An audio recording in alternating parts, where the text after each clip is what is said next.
ये बहुत दुख की बात है कि एलजी साहब द्वारा इतनी बेहतरीन सोलर पॉलिसी जो दिल्ली के लोगों को फायदा देगी, जो पर्यावरण को फायदा देगी, जो प्रदूषण को कम करेगी, एलजी साहब सबसे पहले तो इस फाइल को लेके बैठ गए।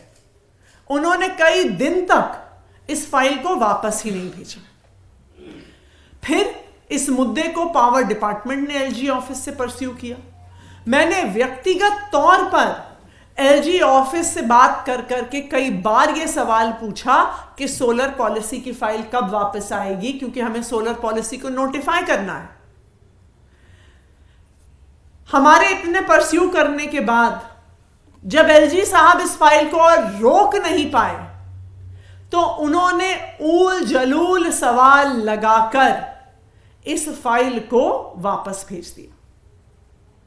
यह ऊल जलूल सवाल लगाने से, यह ऑब्जेक्शन लगाने से क्या होता है, इस ऑब्जेक्शन का मतलब क्या होता है, आप इस बात को समझिए कि अब जब अनेकों सवाल के साथ फाइल वापस आएगी, जब ऑब्जेक्शन के साथ फाइल वापस आएगी, तो वो एक अफसर से दूसरे अफसर के पास जाएगी, दूसरे अफसर से तीसरे अफसर के पास जाएगी, तीसरे अफसर से चौथे अफसर के पास जाएगी और ये फाइल घूमती रह जाएगी।